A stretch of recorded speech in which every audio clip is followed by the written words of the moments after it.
नमस्कार एखाने दूध चाल होच्छे और नारकेल आछे नारकेलटाके कुचि कुचि करे केटे एकटू पोस्त बेटे नारकेल पोस्त करब भाबछि किछुटा आलू संगे नारकेल आलू पोस्त करब और पनिरेर झोल और एते प्रेसार कुकारे डाल सिद्ध होच्छे तार जोन्नो दीदी आगे पनिरगुलो एकटू कर्नफ्लावर मिशिए शुकनो करे मिशिए कर्नफ्लावरगुलो दिए पनिरटा एकटू भेजे निच्छेन और एकटू बेगुनी करब बोले एकटूखानी बेसन गोला करा आछे बेगुनी डाल भाजा बेगुनी और पनिरेर तरकार झोल और नारकेल आलू नारकेल और पोस्त बाटा दिए आलू पोस्त ये नारकेलगुलो केटे एखाने कुचि कुचि करे रखा आछे सेगुलो देওয়া হবে और पनिरेर झोलटा ताड़ाताड़ी करते करते करते रान्ना हये गेल।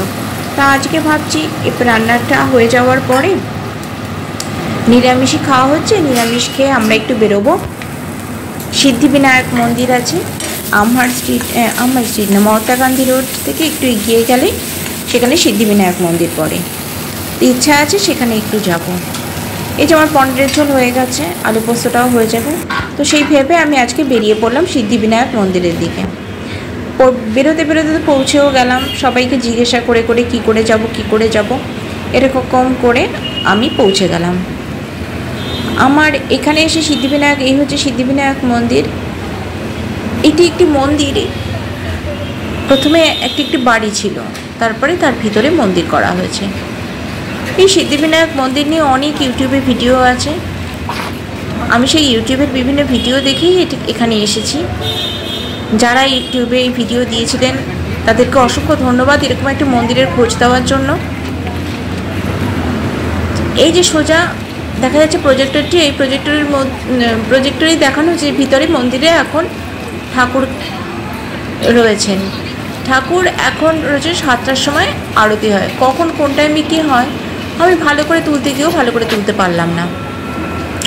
এই যে সিকিউরিটির লোকটি বসে রয়েছে তার ডান দিকে রয়েছে মিষ্টি বা ফুল যা নিয়ে যাওয়া যায় তা নেওয়ার একটি দোকান আর জুতো খুলে রেখে ভিতরে ঢুকতে হয় যেখানে ঢুকলে কিন্তু কোনো জুতোর জন্য কোনো পয়সা লাগে না। এই হচ্ছে মন্দিরের ভিতরে বেশ বড় চাতাল ওয়েদারটা বেশ ঠান্ডাই করা আছে রীতিমতো গরমের মধ্যেই আমি গেছি কিন্তু বেশ ঠান্ডাই রয়েছে। মন্দিরে এই বিশাল চাতালে যতক্ষণ খুশি ভগবানকে ডাকা যায় কিন্তু কোনো মানে খুব আরামদায়কভাবেই এখানে বসে থেকে ঠাকুরের নাম করা যায়। গণপতি বাপ্পাকে এখান থেকে ভালোভাবে তোলা যাচ্ছে না আমি চেষ্টা করলাম কিন্তু এখান থেকে ভালো করে উঠছে না। সামনে একজন ভদ্রলোক দাঁড়িয়েও আছেন তিনি প্রণাম করছেন এখানে প্রণাম করে 3 পাক সকলেই ঘুরছেন গণপতি বাপ্পাকে। এই যে মুখটা কিছুটা দেখা যাচ্ছে ওপরের ডেকোরেশন খুবই সুন্দর মনোরম পরিবেশ এবং মনে যেন খুব শান্তি পাওয়া যায়। সামনেও আগে একজন মেয়েটি অনেকক্ষণ ধরে প্রার্থনা করছেন মনের শান্তির জন্য যতক্ষণ বসে থাকা যায় সত্যি মনটা খুব শান্তি পেলাম এখানে এসে। ইভেন এখানে ভোগ দেওয়াও চলছে। এই হচ্ছে বাড়ির ভিতরের অন্দরমহলের কারুকার্য হচ্ছে এরকম। এপাশে রয়েছে হনুমানজির একটি মূর্তি আর খড় দিয়ে পুরো দেয়ালগুলোকে ঢাকা রয়েছে। এইভাবে সোজা এগিয়ে গেলাম এখানে ভোগ দেওয়া হচ্ছে খিচুড়ি আর পায়েস যে খিচুড়ি চাইলে খিচুড়ি পায়েস চাইলে পায়েস আমি খিচুড়ি খেয়েছিলাম। এখানে এসে এখান থেকে এবার তুলছি দেখুন এই হচ্ছে সেই মন্দিরের দেবতা এখান থেকে দেখা যাচ্ছে গণপতি বাপ্পা। এখানে পুরোহিত মশাই বসে আছে পাশে একটি জায়গা আছে যেখানে প্রণামী দেওয়া যায়। ভদ্রলোক যেখান থেকে নেই ওখান থেকে আসা হয় আর ভদ্রমহিলা যেখানে দাঁড়িয়ে রয়েছিলেন ওর পাশ দিয়েই মন্দিরটাকে 3 বার প্রদক্ষিণ করা যায়।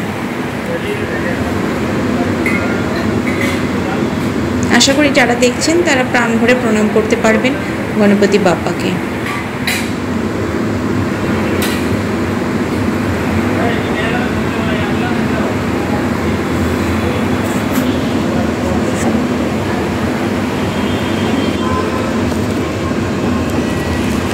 এরপরে আমি বেরিয়ে এলাম এইখান থেকে এগিয়ে এসে এখানে একটি ডাস্টবিন আছে যেখানে প্রসাদ খেয়ে যে তালপাতার কাপটি রয়েছে সেটা ফেলে দিয়ে জুতোটি পরে এবং আমি যে পুজো দিয়েছিলাম তার প্রসাদ নিয়ে চলে এলাম। উল্টো দিকে রাম মন্দির আর এই পাশ থেকে আসলে এই মন্দিরটি পড়ছে। এখানে দেখুন ছোট্ট ছোট্ট অনেক দোকান রয়েছে এখানে। রাম মন্দিরে যেরকম দোকানগুলো হয়, জর্দৌজি শাড়ি, কাঠচোলা শাড়ি, এসব শাড়ির ঝিকমিকে সব শাড়ি, বিভিন্ন লেহেঙ্গার দোকান। একটু এগোতে এগোতে আমি সেই দোকানগুলো দেখতে পেলাম। এখন তো এখান থেকে স্টেশনারি দোকান পার হচ্ছি, আর একটু এগিয়ে যেতে যেতে আমি দেখতে পাবো হচ্ছে সেসব দোকানগুলো যেখানে সুন্দর সুন্দর জর্দৌজি শাড়ি দেখা যায়। বাঁদিকে তো রয়েছে আরও একটি দোকান রয়েছে যেখানে খুব সুন্দর দেখলাম লেখা রয়েছে যে ওখানে খুব ভালো টেলারিং হয়। রাস্তা দিয়ে সেরকমভাবে ভিডিও তুলি না, তো আমার তুলতে একটু হাত কাঁপছে। ভাবছি মানুষের মুখ উঠে গেলে সে কী ভাববে। এই যে ললিতকলা দোকানটা যেখানে টেলারিংও হয়। এ পাশে একটি দোকান রয়েছে অনেক রকমের, এই যে লেহেঙ্গাগুলো রয়েছে চোখ জুড়িয়ে যাওয়ার মতন দেখতে থাকা যায়। একজন মডেলকে লেহেঙ্গা পরানো হচ্ছে, মডেল তো না, স্ট্যাচু।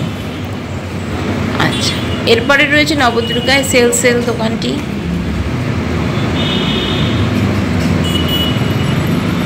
দোকানে সেল রয়েছে ডান দিক থেকে। এবার আমি চলে যাব ডান দিকে, বাঁ দিকেও যাওয়া যায় আর ডান দিকেও যাওয়া যায়। এই সোজা গেলে হচ্ছে রাম মন্দির, বলি এটা রাম মন্দিরের উল্টো দিকে রাস্তা ক্রস করলে আমরা চলে যাচ্ছি সিদ্ধিবিনায়ক মন্দির। এখানে অনেক ফলের দোকান রয়েছে, অনেক রকমের ফল রয়েছে।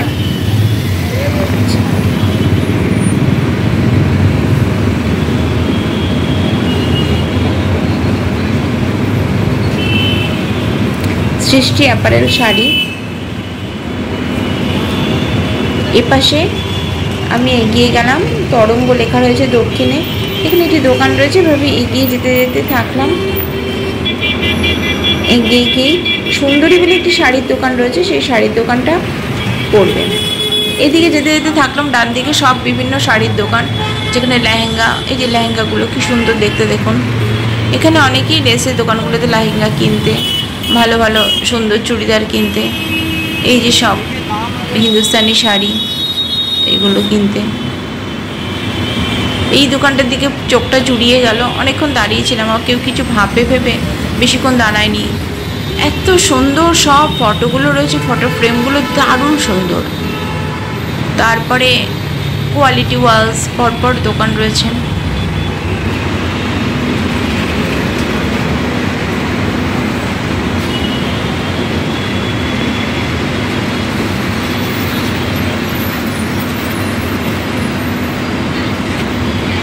এই ঘরচোলা শাড়ি,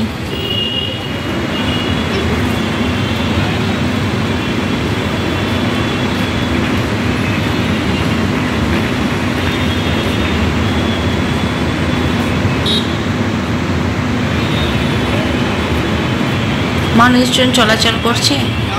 আমি এই দেখতে দেখতে চলে এলাম বাড়িতে। তবে হ্যাঁ, সিদ্ধিবিনায়ক মন্দিরে অবশ্যই একবার দর্শন করবেন, খুবই ভালো লাগবে। এবং সেখানে বসে থেকে বাপ্পার কাছে ভালো করে প্রার্থনা করলে নিশ্চয়ই বাপ্পা শুনবেন। এত সুন্দর মন্দির, এত সুন্দর পরিবেশ, আমার ভীষণ ভালো লেগেছে। এবং আপনারা যারা আসেননি তারা অবশ্যই আসবেন, আর যারা এসেছেন তারা আশা করব আবারও আসবেন বারবার করে। এত সুন্দর মন্দির আর এত সুন্দর পরিবেশ, মন ভরে যাচ্ছে। যাও, এখানেই আমি শেষ করলাম। জয় শ্রী গণেশ।